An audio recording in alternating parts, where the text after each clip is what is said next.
Rolex Cosmograph Daytona 116,500 watch review. This is the one watch review I've been dreaming of writing for years. I can probably say I've been wanting to review and own this watch since the founding of the watch review blog back in 2015. Well, the day has finally come. Let me introduce you to my very own Rolex Daytona 116,500 LN with black dial, my personal ultimate grail watch.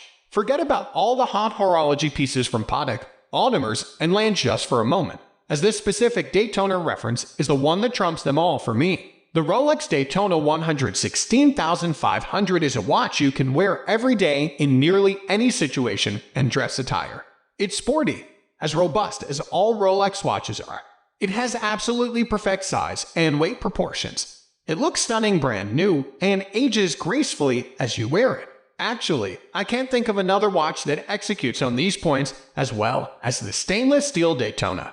If you follow the WRB closely, you may have noticed a lull in content creation for the last few months. That's because we've moved into a new office space, which took some time to set up and get acquainted with. This is the first time I really sit down and dig into a meaningful review of one of my personal watches, let alone my lifelong grail that I've just recently acquired. The good news here is that I've had around 3 months to spend with the watch before beginning my review. My heart skipped a beat near the end of May this spring 2022 when I received an incoming email from my favorite Rolex authorized dealer. The watch of my dreams was allocated to me and ready to collect. I couldn't quite believe it. This was a watch I thought I may never be able to purchase, at least at retail price. I confirmed pickup of the watch for the next day and began to arrange for the 6-hour day drive from Montreal to Toronto. I want to give a special thanks to Royal de Versailles, especially to the owner of the store and manager who helped make this happen. When in Toronto the next day, actually picking up the watch and having it sized was quite surreal. Watching the sales representative casually stroll from the back of the store to our sizing desk holding the Daytona in the box was 10 seconds that felt like 10 hours, a tiny blip of time that's now permanently ingrained into my memory. The watch was sized and all stickers removed. The payment was complete, and I was now part of the official Rolex Daytona Owners Club. Most of our readers already know I buy my watches to wear.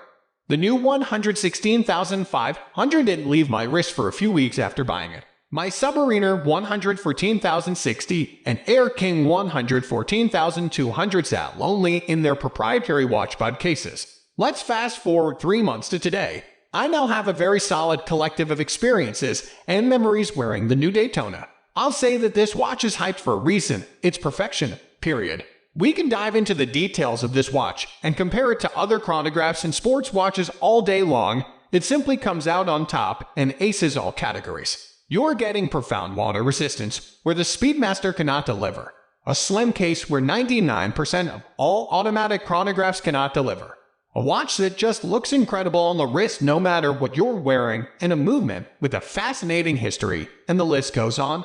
What you're getting with this watch is the perfect package, and after owning it for 3 months now, it explains the inflated aftermarket prices. It's just too much of a bargain at its current retail price. The one thing I noticed beyond the aesthetics, specs, and history of this piece was simply the clout that the Daytona name carries. This is the first watch I own that really made me feel quite subconscious of my wrist.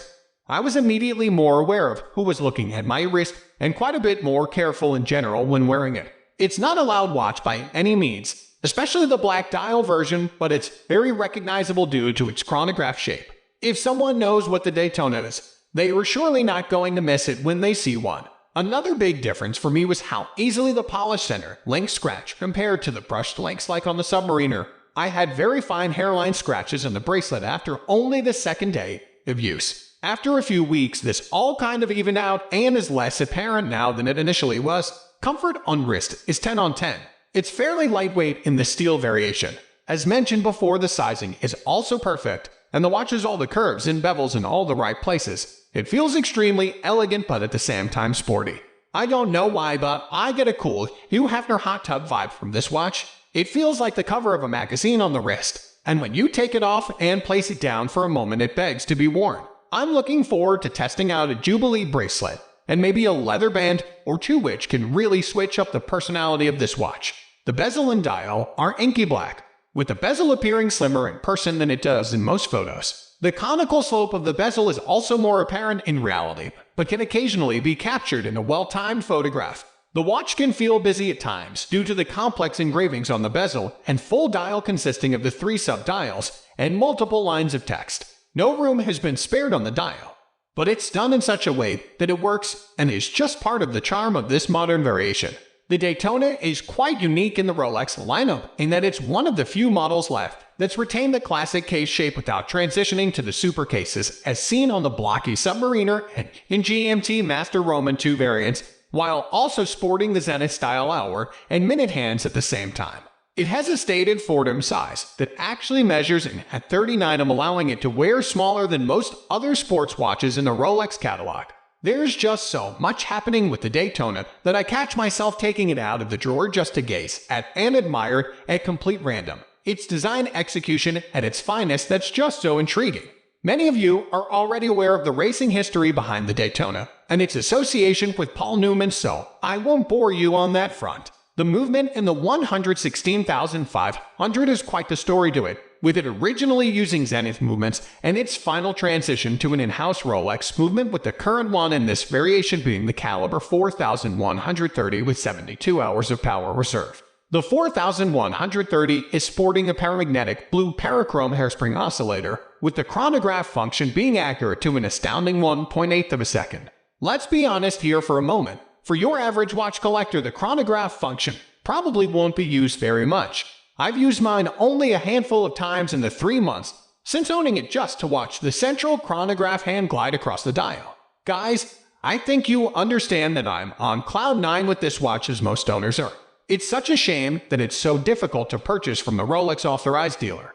But I would advise you to keep trying if you also love this watch. There are many watches that can act as temporary replacements, but you will always gravitate back to wanting this iconic chronograph. I'll be updating this review with photos, video, and new feedback as I continue to wear my new favorite watch in the collection, the Rolex Cosmograph Daytona 116,500 LN with black dial.